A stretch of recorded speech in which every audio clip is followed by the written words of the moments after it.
আসসালামু আলাইকুম। এবিসি প্রোগ্রামে আপনাদেরকে স্বাগতম। আজকে আমরা রসায়ন তৃতীয় অধ্যায় নিয়ে আলোচনা করব। অধ্যায়টা মোস্ট ইম্পর্টেন্ট। ইনশাআল্লাহ আমি আপনাদেরকে সহজ করে বোঝানোর চেষ্টা করব। প্রথম টপিকটা হচ্ছে মৌলিক ও যৌগিক পদার্থ। মৌলিক পদার্থ কাকে বলা হয়?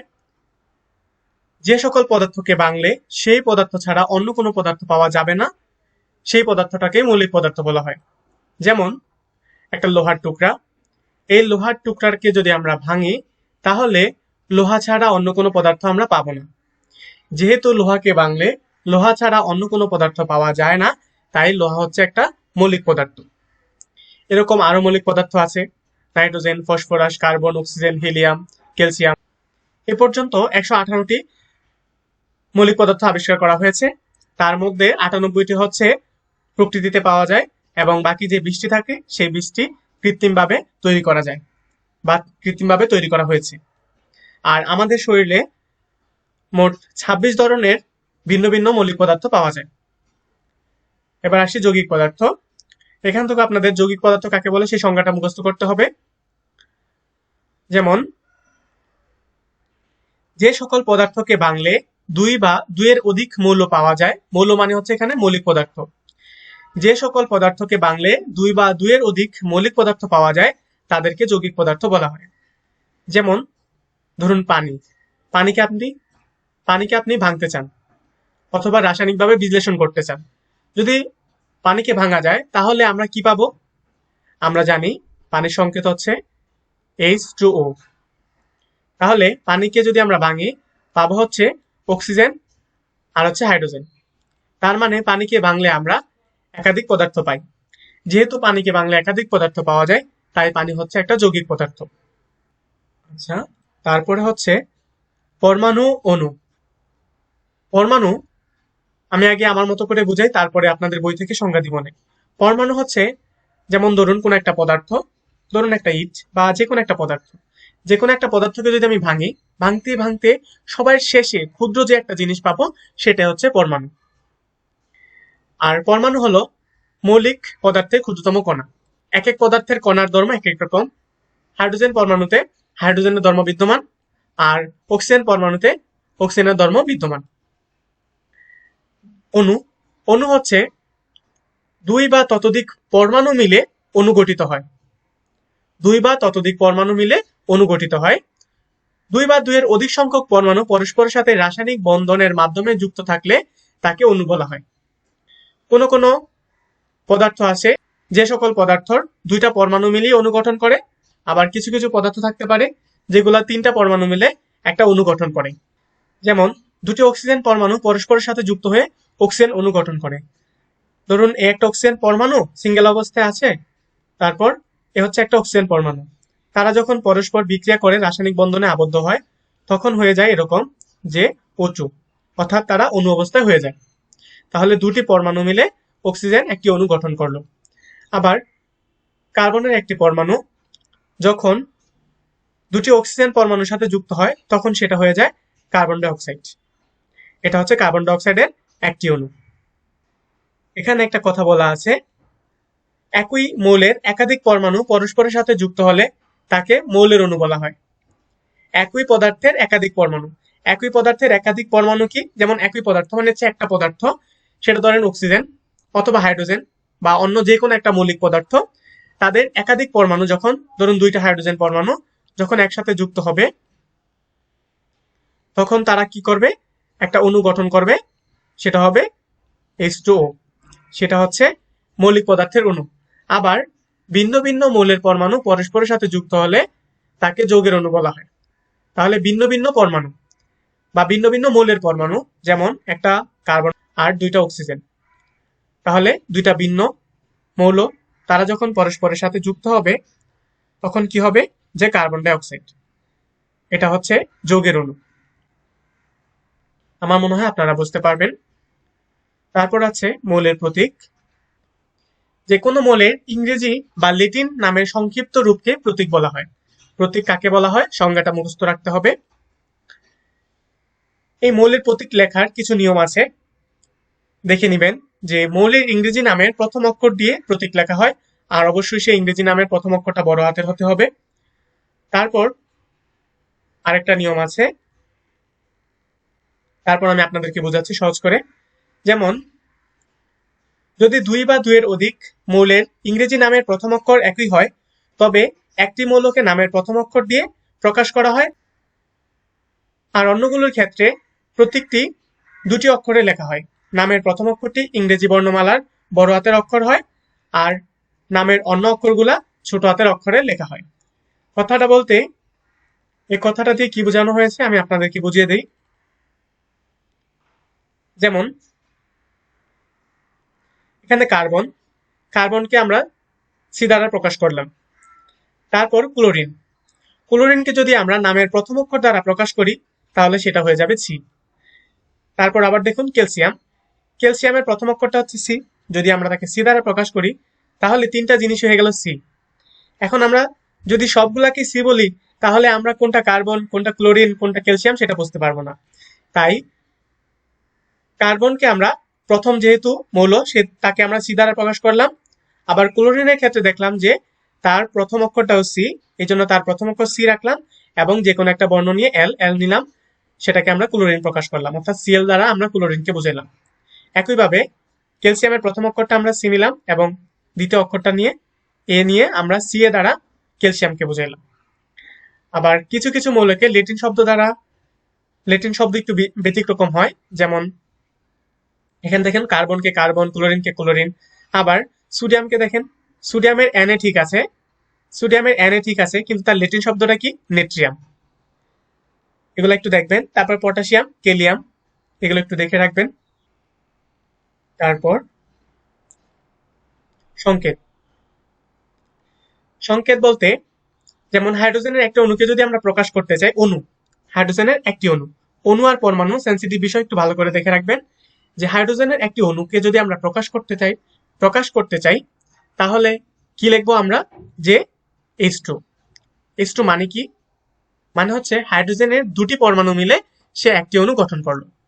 আবার যদি পানির সংকেত লিখতে চাই তাহলে কি লিখবো? যে H2O। মানে হচ্ছে এখানে 2টি হাইড্রোজেন পরমাণু এবং একটি অক্সিজেন পরমাণু মিলে সে পানি গঠন করলো। অর্থাৎ পানির একটি অণুতে 2টি হাইড্রোজেন পরমাণু থাকে আর একটি অক্সিজেন পরমাণু থাকে। এখানে কিছু আপনাদের সংকেত দেওয়া আছে, সংকেতগুলো দেখে রাখবেন, এমসিকিউর জন্য ইম্পর্টেন্ট হতে পারে, এমসিকিউতে আসতে পারে। যেমন সালফিউরিক অ্যাসিড, তার সংকেতটা আপনাদেরকে এমসিকিউতে যেভাবে বলতে পারে যে নিচের কোনটি সালফিউরিক অ্যাসিডের সংকেত, নিচের কোনটি হাইড্রোক্লোরিক অ্যাসিডের সংকেত। এভাবে অনেক আপনাদের বইয়ে যে সংকেতগুলো আছে সবগুলো সংকেতই আপনারা মনে রাখবেন। তারপরে পরমাণুর ভেতরের কণা। আমরা পরমাণু চিনলাম, যে কোনো একটা পদার্থকে যদি আমরা ভাঙার পরে ক্ষুদ্র একটা অংশ পাবো, সেটা হচ্ছে পরমাণু। এখন পরমাণুর ভিতরে কি থাকে? পরমাণুর কেন্দ্রে থাকে হচ্ছে নিউক্লিয়াস, এবং নিউক্লিয়াসের ভিতরে থাকে প্রোটন আর হচ্ছে নিউট্রন। আর পরমাণুর বাইরে শক্তি স্তর থাকে, এই শক্তি স্তরগুলোতে ইলেকট্রন ঘুরতে থাকে। তাহলে আমরা বুঝলাম পরমাণুর কেন্দ্রে থাকে নিউক্লিয়াস, আর নিউক্লিয়াসের ভিতরে থাকে প্রোটন আর হচ্ছে নিউট্রন। আর ইলেকট্রন কিন্তু কেন্দ্রে থাকে না, ইলেকট্রন থাকে হচ্ছে এই নিউক্লিয়াসের বাইরে যে কক্ষপথ থাকে সেই কক্ষপথগুলোতে ইলেকট্রন ঘুরতে থাকে। তাহলে যে প্রোটন তাকে পি দ্বারা প্রকাশ করা হয়, আর নিউট্রন তাকে এন দ্বারা প্রকাশ করা হয়, আর ইলেকট্রনকে ই দ্বারা প্রকাশ করা হয়। এগুলো একটু দেখে নেবেন। তারপর এখানে যে ইলেকট্রনের চার্জ কত সেটা দেখবেন। ইলেকট্রন হচ্ছে নেগেটিভ বা ঋণাত্মক চার্জ যুক্ত। আপনাদের একটা চার্ট দেওয়া আছে, আপনারা চার্ট থেকেও পড়তে পারবেন যে তাদের প্রতীকগুলা কোনটাকে কি দ্বারা প্রকাশ করা হয়, এবং তাদের একটা চার্জ আছে, চার্জের মান, যে ইলেকট্রন হচ্ছে ঋণাত্মক আর প্রোটন হচ্ছে ধনাত্মক, আর নিউটন সে হচ্ছে চার্জ নিরপেক্ষ, তার কোনো চার্জ নেই। আর তাদের প্রকৃত ভরগুলা দেওয়া আছে। এই আপেক্ষিক আদানগুলো দেখে রাখবেন, এমসিকিউতে আসতে পারে। তারপর হচ্ছে পারমাণবিক সংখ্যা, অ্যাটমিক নাম্বার। পারমাণবিক সংখ্যাকে জেড দ্বারা প্রকাশ করা হয়। পারমাণবিক সংখ্যা বলতে কি বোঝায়? আমরা জানলাম একটু আগে যে পরমাণুর কেন্দ্রে থাকে প্রোটন। পরমাণুর কেন্দ্রে যতটা প্রোটন থাকে তার পারমাণবিক সংখ্যা তত। যেমন হিলিয়ামের একটি নিউক্লিয়াসে 2টি প্রোটন থাকে, এই জন্য তার পারমাণবিক সংখ্যা হচ্ছে 2। আবার যখন বলা হয় অক্সিজেনের পারমাণবিক সংখ্যা কত, আপনি বলেন 8। কেন অক্সিজেনের পারমাণবিক সংখ্যা 8? কারণ অক্সিজেনের কেন্দ্রে শুধুমাত্র 8টাই প্রোটন থাকে। একটা অক্সিজেন পরমাণুর কেন্দ্রে শুধুমাত্র 8টা প্রোটন থাকে, এজন্য অক্সিজেনের পারমাণবিক সংখ্যা হচ্ছে 8। একইভাবে আপনারা যদি ফ্লোরিন চিন্তা করেন, ফ্লোরিনের কত? ফ্লোরিনের হচ্ছে 9। মানে কি? মানে হচ্ছে ওই পরমাণুর কেন্দ্রে প্রোটন সংখ্যা 9টা, এজন্য তার পারমাণবিক সংখ্যা 9। তাহলে কোনো পরমাণুর পারমাণবিক সংখ্যা দ্বারা ওই পরমাণুকে চেনা যায়। একে জেড দ্বারা প্রকাশ করা হয়। এগুলো দেখবেন, কেন দেখবেন একটু পরেই বুঝতে পারবেন। এবার আসি ভর সংখ্যা। ভর সংখ্যা কি? ভর সংখ্যা হচ্ছে পরমাণুর কেন্দ্রে যে প্রোটন থাকে আর যে নিউটন থাকে, সেই প্রোটন আর নিউটনের যোগফল কি বলা হয়? তাদের ভর সংখ্যা। আর ভর সংখ্যাকে এ দ্বারা প্রকাশ করা হয়। ভর সংখ্যাকে এ দ্বারা প্রকাশ করা হয় A is equal to P plus N, proton সংখ্যা প্লাস কেন্দ্রের নিউটন সংখ্যা। তাহলে আপনাদের এমসিকিউতে কিভাবে দেওয়া থাকতে পারে? যে তাদের ভর সংখ্যা দেওয়া থাকতে পারে এবং প্রোটন সংখ্যা দেওয়া থাকতে পারে, বলবে যে নিউটন সংখ্যা বের করো। তাহলে ভর সংখ্যা আর প্রোটন সংখ্যা যদি দেওয়া থাকে, নিউটন সংখ্যা কিভাবে বের করবেন? ভর সংখ্যা থেকে যদি আপনি প্রোটন সংখ্যা বাদ দিয়ে দেন, তাহলে কিন্তু নিউটন সংখ্যা বের করতে পারবেন। আবার আপনাদের প্রোটন সংখ্যা আর নিউটন সংখ্যা দেওয়া থাকবে, বলবে ভর সংখ্যা বের করো। আবার আপনাদের নিউটন সংখ্যা আবার ভর সংখ্যা দেওয়া থাকতে পারে, বলবে যে প্রোটন সংখ্যা বের করো। তাহলে এই সূত্রটা মনে রাখবেন। এই সূত্রটা থেকে প্লাস মাইনাস করে আপনারা ভর সংখ্যা, নিউটন সংখ্যা এবং প্রোটন সংখ্যা বের করতে পারবেন। যেমন দেখুন, একটা প্রতীকের মাধ্যমে, সোডিয়াম প্রতীকের মাধ্যমে দেওয়া আছে। আচ্ছা, আপনাদের যে জিনিসটা জানতে হবে সেটা হচ্ছে যে কোনো প্রতীকের বাম পাশে উপরে যেটা থাকে সেটা হচ্ছে ভর সংখ্যা, আর বাম পাশে নিচে যেটা থাকে সেটা হচ্ছে পারমাণবিক সংখ্যা। তাহলে বলুন তো এখানে তাদের নিউটন সংখ্যা কত? এই মৌলটার ভর সংখ্যা হচ্ছে 23 আর পারমাণবিক সংখ্যা হচ্ছে 11। তাহলে তার নিউটন সংখ্যা কি হবে? 23 থেকে 11 বাদ দিলে যত থাকবে সেটা হচ্ছে তার নিউটন সংখ্যা।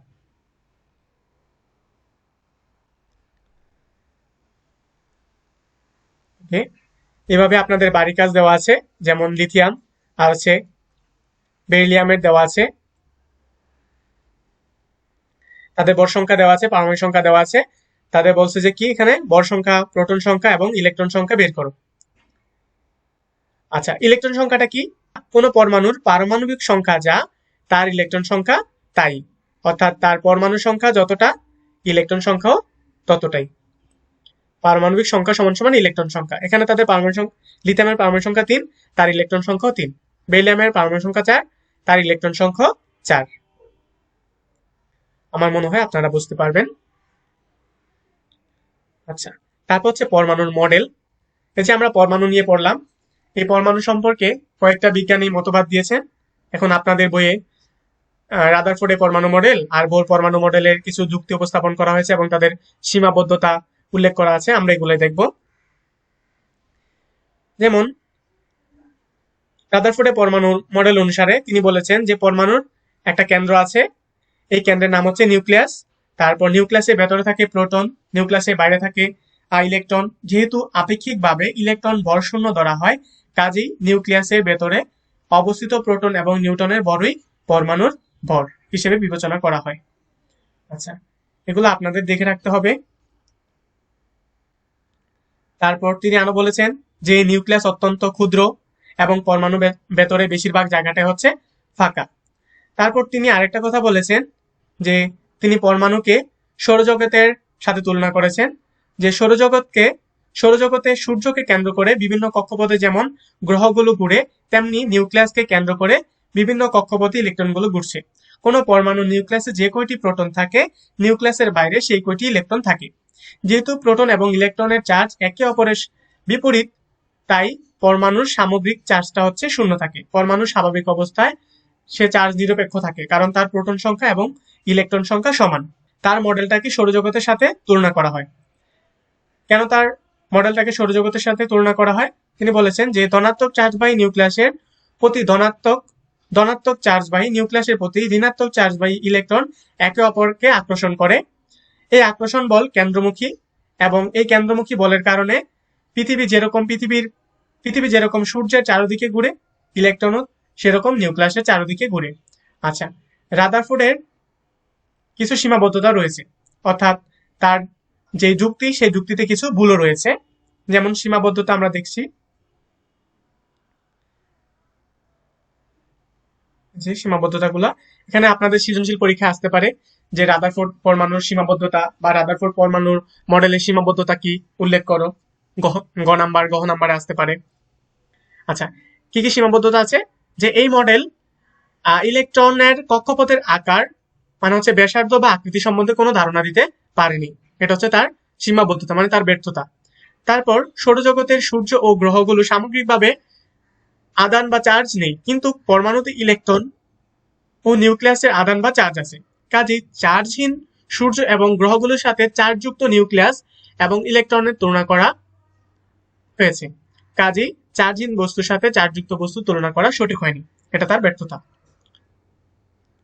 একের অধিক ইলেকট্রন বিশিষ্ট পরমাণুতে ইলেকট্রনগুলো কিভাবে নিউক্লিয়াসের চারিদিকে পরিভ্রমণ করছে তার কোনো ধারণা এই মডেল দিতে পারেনি। তারপর ম্যাক্সওয়েলের তথ্যানুসারে ইলেকট্রন নিউক্লিয়াসকে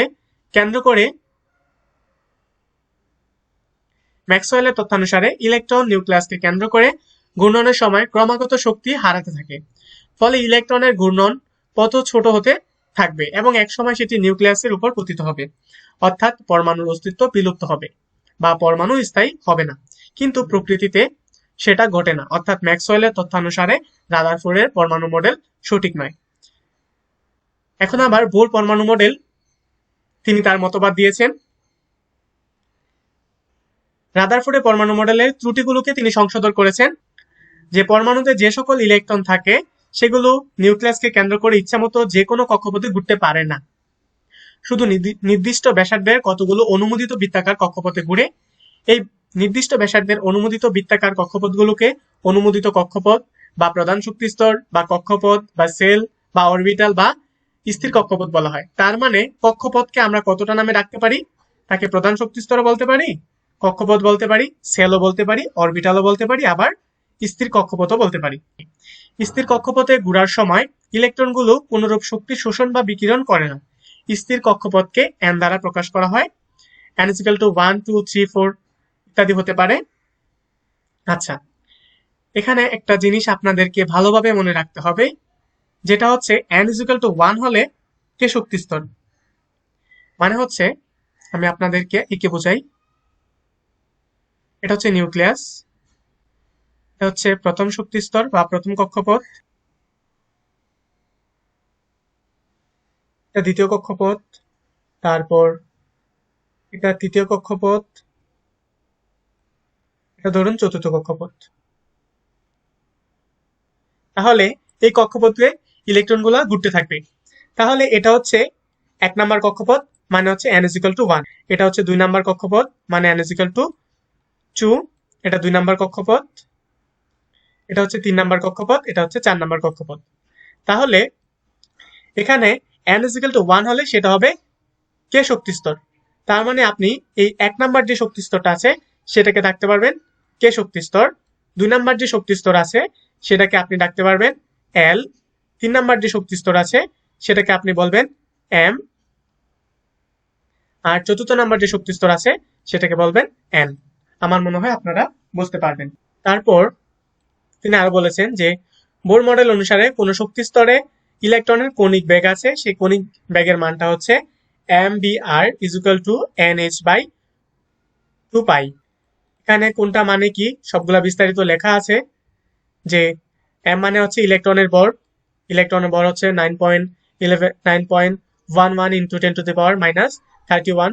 এই ভরগুলো কিন্তু আপনাদের মুখস্থ থাকতে হবে, এমসিকিউতে আসতে পারে। আবার যদি এই সূত্র দ্বারা যদি আপনাদেরকে ম্যাথ দেয় সেটা সলভ করতে হবে। তারপর আর মানে হচ্ছে ব্যাসার্ধ, আর বি মানে হচ্ছে ইলেকট্রনের বেগ, আর এইচ, এখানে এইচ মানে হচ্ছে প্লাঙ্ক ধ্রুবক। প্লাঙ্ক ধ্রুবকের মানটা আপনাদেরকে মুখস্থ থাকতে হবে, যে 6.626 × 10⁻34। তার এককটাও দেখে রাখবেন। এমসিকিউতে যখন আসবে তখন আপনাদেরকে এককগুলা চেঞ্জ করে দিবে, আপনাদেরকে সেটা বুঝতে হবে। আচ্ছা, তারপরে এখানে যে শক্তি স্তরের n এর মান কম সেটা হচ্ছে নিম্ন শক্তির স্তর। তারপর যে শক্তি স্তরে n এর মান বেশি সেটা হচ্ছে উচ্চ শক্তি স্তর। আচ্ছা, এখানে এটা হচ্ছে n1, n1 মানে হচ্ছে কে সেল, আর n2 মানে হচ্ছে এল সেল। তাহলে যেটার n এর মান বেশি সেটা হচ্ছে উচ্চ শক্তি স্তর, যেহেতু এটা 2 নম্বর শক্তি স্তর, এটা উচ্চ শক্তি স্তর। আর এটা যেহেতু 1 নম্বর শক্তি স্তর, এটা হচ্ছে নিম্ন শক্তির স্তর। তারপর এখানে ইলেকট্রনগুলা কি করে, যে উচ্চ শক্তি স্তর থেকে নিম্ন শক্তি স্তরে যায়, আবার নিম্ন শক্তি স্তর থেকে আবার উচ্চ শক্তি স্তরে যায়। কোনো প্রধান শক্তি স্তরে ইলেকট্রন ঘোরার সময় ইলেকট্রনের কোনো শক্তি শোষিত বা বিকিরিত হয় না। মানে এই কক্ষপথে যখন ইলেকট্রনগুলা ঘুরবে তখন ইলেকট্রন শক্তি শোষিত করবে না অথবা বিকিরণও করবে না বা বিকৃত হবে না। তবে ইলেকট্রন যদি নিম্ন শক্তির স্তর থেকে উচ্চ শক্তির স্তরে যায় তখন শক্তি শোষিত হয়, যখন সে নিম্ন শক্তির স্তর থেকে উচ্চ শক্তির স্তরে যায়।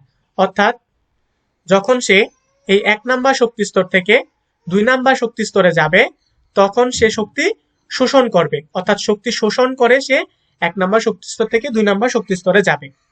আবার যখন উচ্চ শক্তি স্তর থেকে নিম্ন শক্তি স্তরে যায় তখন শক্তি বিকিরিত হয়। যেমন 2 নাম্বার শক্তি স্তর থেকে যদি 1 নাম্বার শক্তি স্তরে আসে তখন শক্তি বিকিরিত হয়। শুধু 2 নাম্বার থেকে 1 নাম্বার না, সেটা 4 নাম্বার থেকে 2 নাম্বারে আসতে পারে, 4 নাম্বার থেকে 1 নাম্বারে আসতে পারে। এগুলো আরো বড় হলে আরো বিস্তারিত বুঝতে পারবেন। তারপর এই শোষিত বা বিকিরিত শক্তির পরিমাণটা হচ্ছে h b is equal to h c by lambda. এটা দিয়ে আপনাদেরকে এমসিকিউতে আসতে পারে অথবা সৃজনশীল আকারেও প্রশ্ন আসতে পারে। একটু আগে আপনারা দেখলেন এখানে এইচ মানে হচ্ছে প্লাঙ্ক ধ্রুবক, যেটার মান আপনারা একটু আগে দেখলেন। বি এর মানটা আপনাদেরকে দেওয়া থাকবে প্রশ্নে। তারপর এস মানে প্লাঙ্কের ধ্রুবক, সি মানে হচ্ছে আলোর বেগ, এই যে আলোর বেগ 3 × 10⁻⁸, আর ল্যাম্পটার মানটাও দেওয়া থাকবে। আপনাদেরকে যে কোনো একটা বের করতে বল, মনে করুন ল্যাম্পটার মান বের করতে দিল আপনাদেরকে, মানে তরঙ্গ দৈর্ঘ্য কত। ল্যাম্পটা মানে হচ্ছে যে তরঙ্গ দৈর্ঘ্য। আপনাদেরকে বি এর মান ইলেকট্রনের বেগ দেওয়া থাকলো, আলোর বেগ দেওয়া থাকলো, নাও দেওয়া থাকতে পারে। বললো যে ওই ইলেকট্রনের তরঙ্গ দৈর্ঘ্য কত বের করো। আপনাদেরকে কিন্তু এই সূত্র মাথায় রেখে তারপর করতে হবে। এবার বোর পরমাণু মডেলের সাফল্য। আবার বোর যে বিজ্ঞানী নিলস বোর যে কিছু মতবাদ প্রদান করেছেন তার মধ্যে কিছু সীমাবদ্ধতাও আছে, তার ব্যাখ্যাতেও কিছু ভুল আছে, আমরা সেটাও দেখব। এবার তার সাফল্যটা দেখি। তার সাফল্যটা এখান থেকে পড়ে নেবেন আপনারা, এগুলো রিডিং করা। না বুঝলে কমেন্ট বক্সে জানাতে পারেন, ইনশাল্লাহ আমি আপনাদেরকে বোঝানোর চেষ্টা করব। তারপর বোরের সীমাবদ্ধতা কি, যে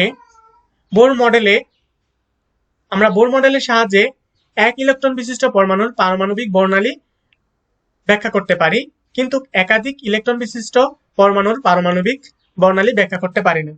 তার কি কি সীমাবদ্ধতা আছে একটু দেখে নেবেন, আমার মনে হয় না এখানে বোঝানোর কিছু আছে। তারপরে নিচে যে বিষয়গুলো আছে একটার সাথে আরেকটা রিলেটেড, আমি ইনশাল্লাহ আপনাদেরকে সহজ করে নেক্সট ভিডিওতে অর্থাৎ পার্ট 2 তে আপনাদেরকে সহজ করে বোঝানোর চেষ্টা করব। আজকে এ পর্যন্তই, আশা করি ভিডিওটা কারো না কারো উপকারে আসবে। যদি উপকারে আসে তাহলে ছোট্ট করে একটা লাইক দেন, আর আমার ভিডিওগুলো সবার আগে পেতে চাইলে আমার চ্যানেলটাকে সাবস্ক্রাইব করে পাশে থাকা বেল আইকনকে বাজিয়ে দিন। আল্লাহ হাফেজ।